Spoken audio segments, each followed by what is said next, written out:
40. Answers to Questions on Christianity.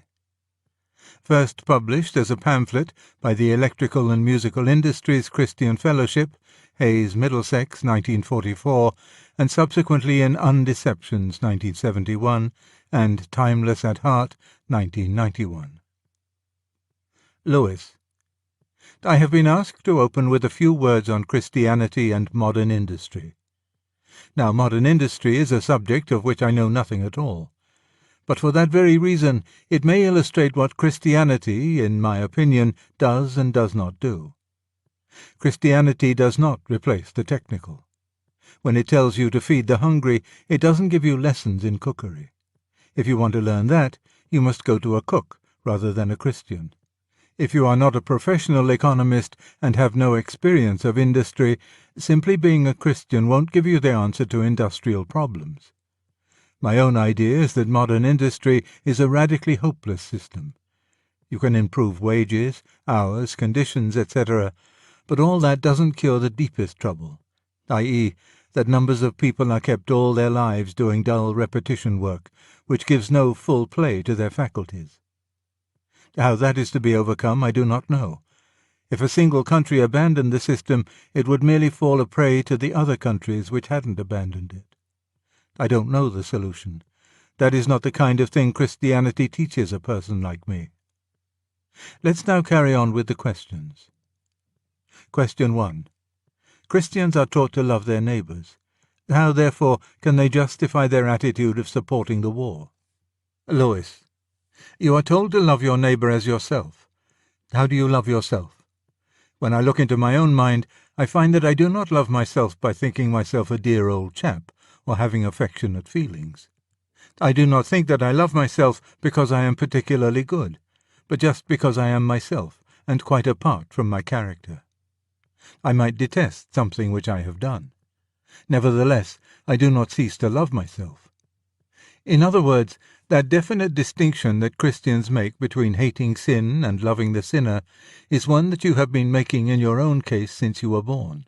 You dislike what you have done, but you don't cease to love yourself. You may even think that you ought to be hanged.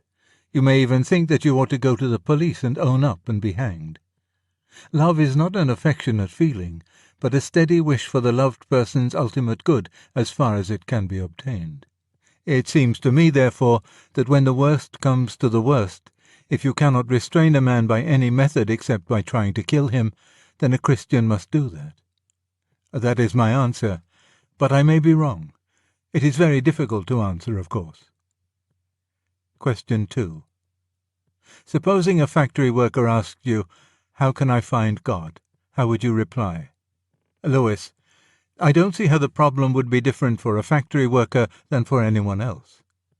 The primary thing about any man is that he is a human being, sharing all the ordinary human temptations and assets. What is the special problem about the factory worker? But perhaps it is worth saying this. Christianity really does two things about conditions here and now in this world. 1. It tries to make them as good as possible, i.e., to reform them, but also 2. It fortifies you against them insofar as they remain bad. If what was in the questioner's mind was this problem of repetition work, then the factory worker's difficulty is the same as any other man confronted with any sorrow or difficulty. People will find God if they consciously seek from him the right attitude towards all unpleasant things, if that is the point of the question. Question 3. Will you please say how you would define a practicing Christian? Are there any other varieties? Lewis. Certainly there are a great many other varieties. It depends, of course, on what you mean by practicing Christian. If you mean one who has practiced Christianity in every respect at every moment of his life, then there is only one on record, Christ himself. In that sense, there are no practicing Christians, but only Christians who, in varying degrees, try to practice it and fail in varying degrees, and then start again. A perfect practice of Christianity would, of course, consist in a perfect imitation of the life of Christ. I mean, insofar as it was applicable in one's own particular circumstances. Not in an idiotic sense.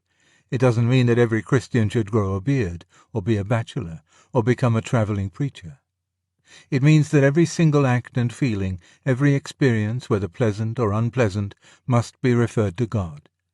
It means looking at everything as something that comes from Him, and always looking to Him and asking His will first, and saying, "How would He wish me to deal with this?" A kind of picture or pattern, in a very remote way, of the relation between the perfect Christian and his God would be the relation of the good dog to its master. This is only a very imperfect picture, though, because the dog hasn't reason like its master, whereas we do share in God's reason, even if in an imperfect and uninterrupted way. Interrupted because we don't think rationally for very long at a time. It's too tiring, and we haven't information to understand things fully, and our intelligence itself has certain limitations. In that way, we are more like God than the dog is like us, though, of course, there are other ways in which the dog is more like us than we are like God. It is only an illustration. Question 4. What justification, on ethical grounds and on the grounds of social expediency, exists for the Church's attitude towards venereal disease and prophylaxis and publicity in connection with it? Lewis: I need further advice on that question, and then perhaps I can answer it. Can the questioner say which church he has in mind? Voice: The church concerned is the Church of England, and its attitude, though not written, is implicit in that it has more or less banned all publicity in connection with prophylactic methods of combating venereal disease. The view of some is that moral punishment should not be avoided.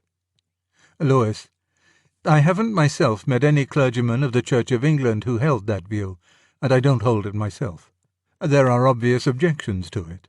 After all, it isn't only venereal disease that can be regarded as a punishment for bad conduct. Indigestion in old age may be the result of overeating in earlier life, but no one objects to advertisements for Beecham's pills. I, at any rate, strongly dissent from the view that you've mentioned. Question 5. Many people feel resentful or unhappy because they think they are the target of unjust fate. These feelings are stimulated by bereavement, illness, deranged domestic or working conditions, or the observation of suffering in others. What is the Christian view of this problem? Lewis: The Christian view is that men are created to be in a certain relationship to God. If we are in that relation to Him, the right relation to one another will follow inevitably. Christ said it was difficult for the rich to enter the kingdom of heaven.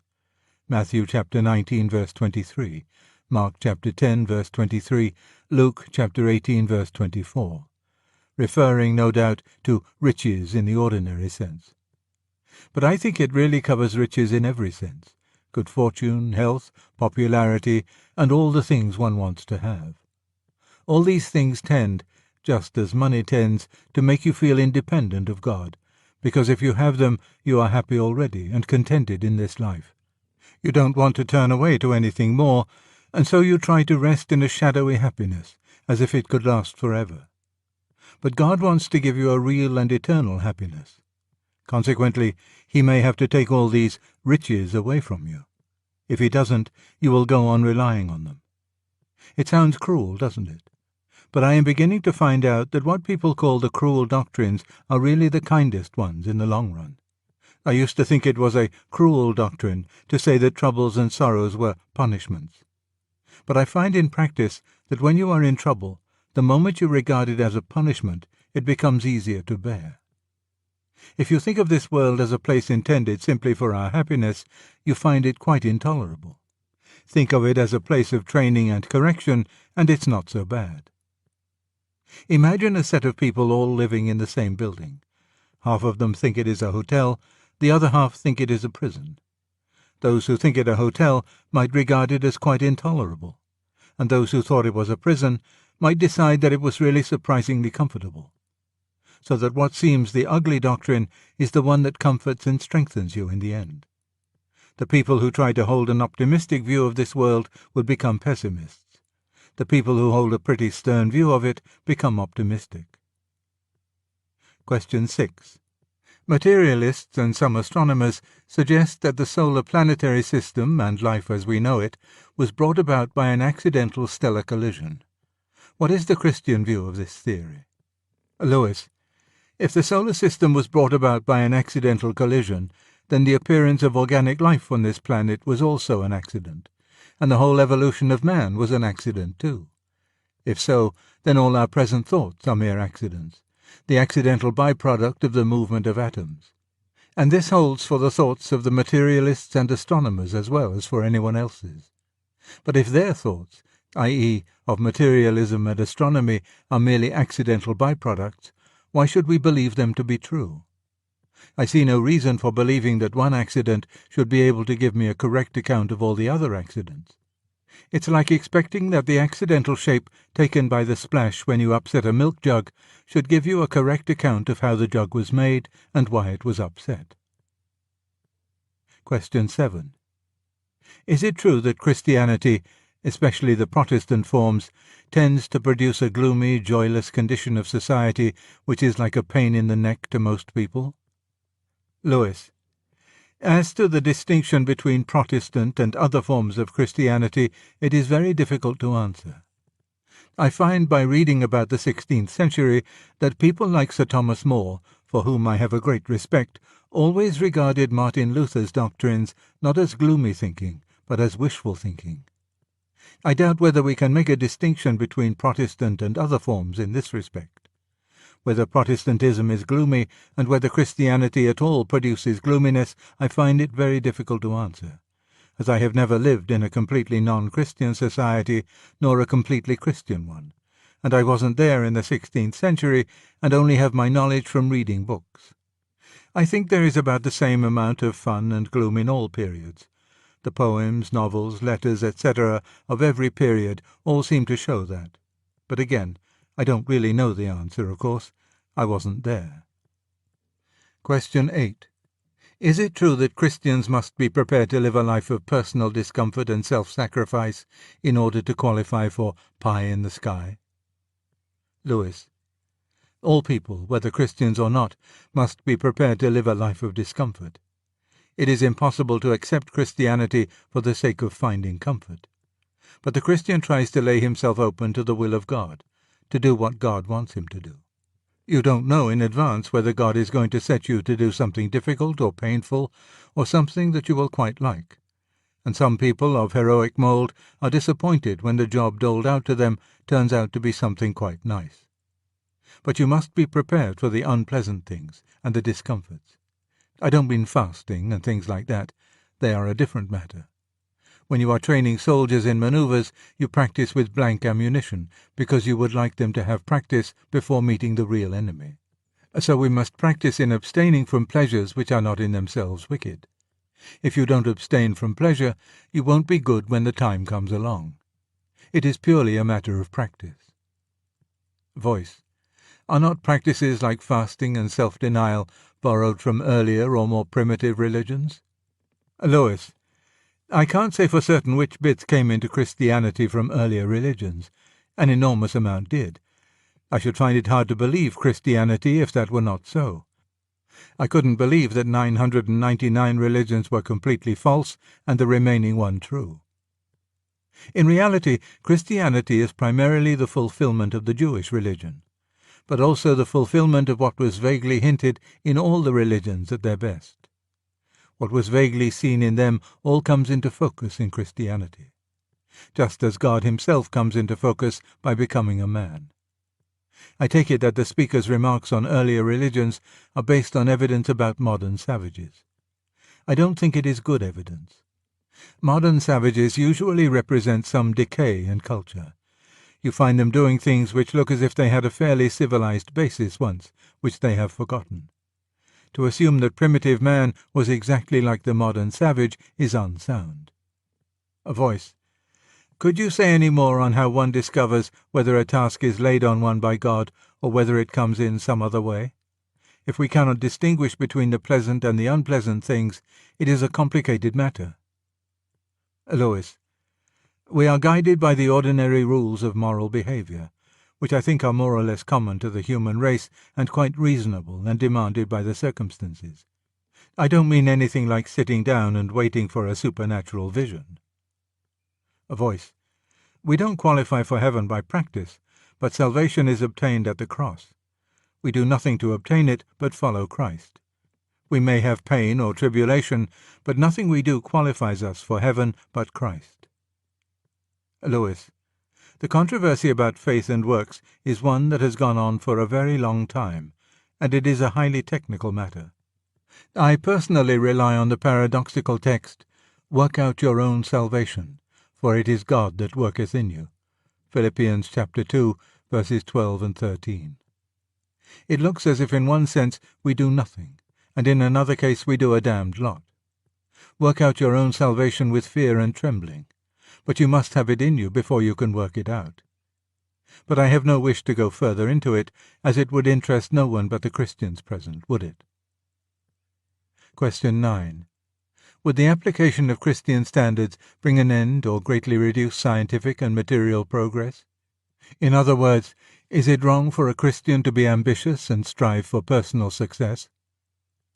Lewis. It is easier to think of a simplified example. How would the application of Christianity affect anyone on a desert island? Would he be less likely to build a comfortable hut? The answer is no. There might come a particular moment, of course, when Christianity would tell him to bother less about the hut, i.e., if he were in danger of coming to think that the hut was the most important thing in the universe. But there is no evidence that Christianity would prevent him from building it.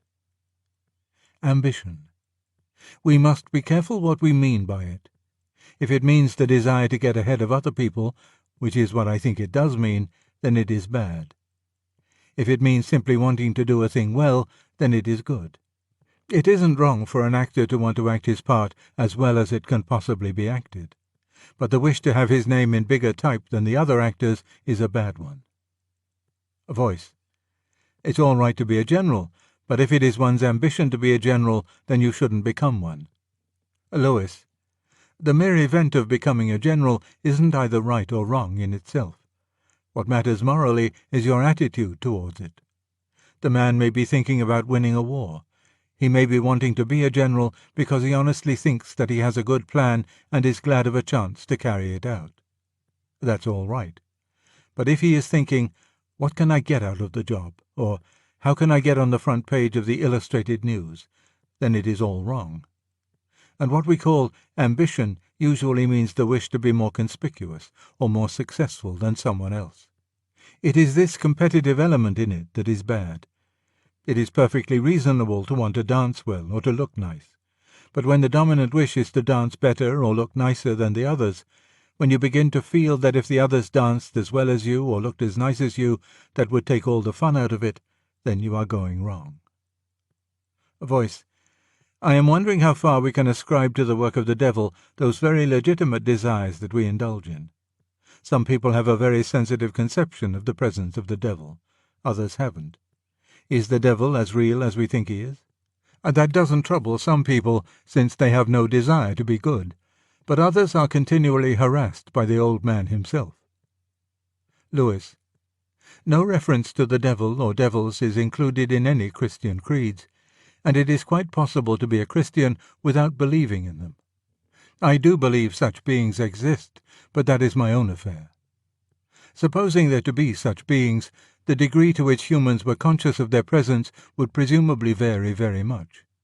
I mean, the more a man was in the devil's power, the less he would be aware of it, on the principle that a man is still fairly sober as long as he knows he's drunk. It is the people who are fully awake and trying hard to be good who would be most aware of the devil. It is when you start arming against Hitler that you first realize your country is full of Nazi agents. Of course, they don't want you to know they are there. In the same way, the devil doesn't want you to believe in the devil. If devils exist, their first aim is to give you an anesthetic, to put you off your guard. Only if that fails do you become aware of them. A voice. Does Christianity retard scientific advancement? Or does it approve of those who help spiritually others who are on the road to perdition by scientifically removing the environmental causes of the trouble? Lewis. Yes, in the abstract it is certainly so.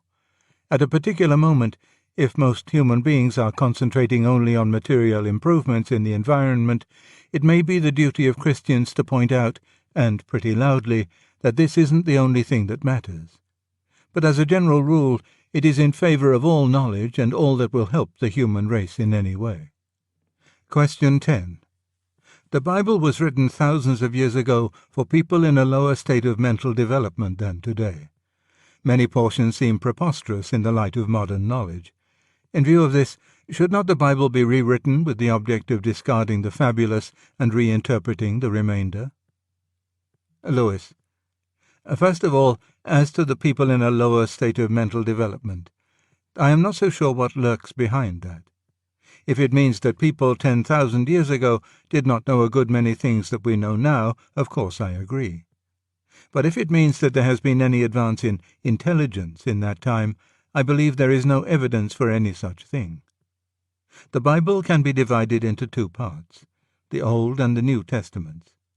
The Old Testament contains fabulous elements. The New Testament consists mostly of teaching, not of narrative at all.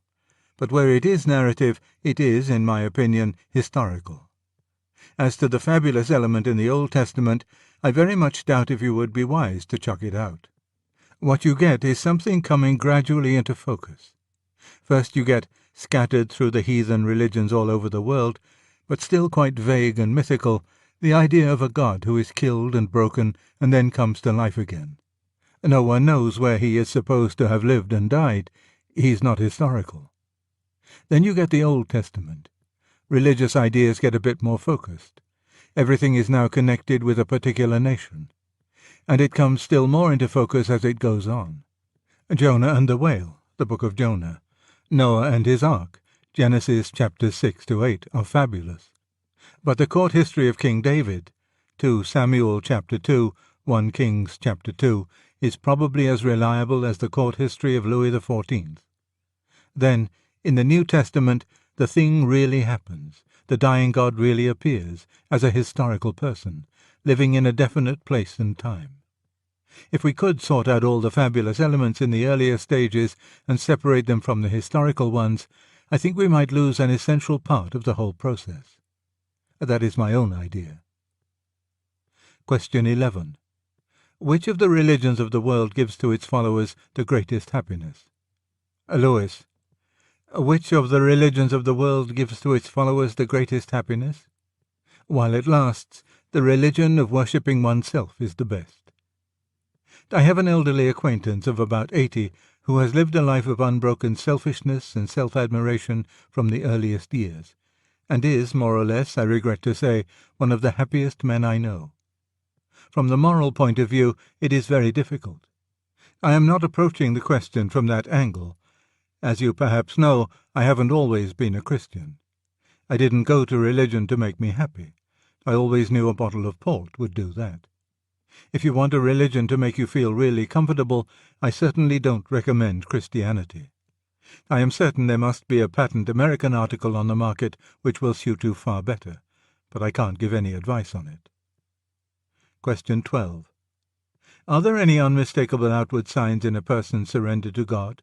Would he be cantankerous? Would he smoke? Lewis. I think of the advertisements for White Smiles toothpaste, saying that it is the best on the market. If they are true, it would follow that 1. Anyone who starts using it will have better teeth. 2. Anyone using it has better teeth than he would have if he weren't using it. But you can't test it in the case of one who has naturally bad teeth and uses it, and compare him with a healthy Negro who has never used toothpaste at all. Take the case of a sour old maid who is a Christian but cantankerous. On the other hand, take some pleasant and popular fellow but who has never been to church.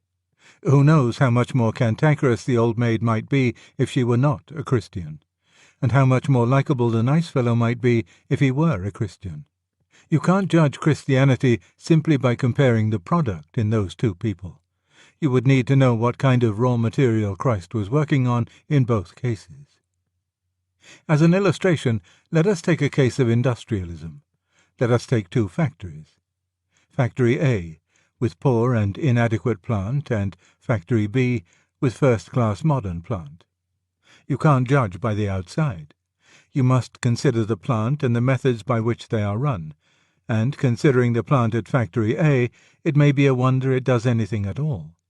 And considering the new machinery at factory B, it may be a wonder it doesn't do better. Question 13.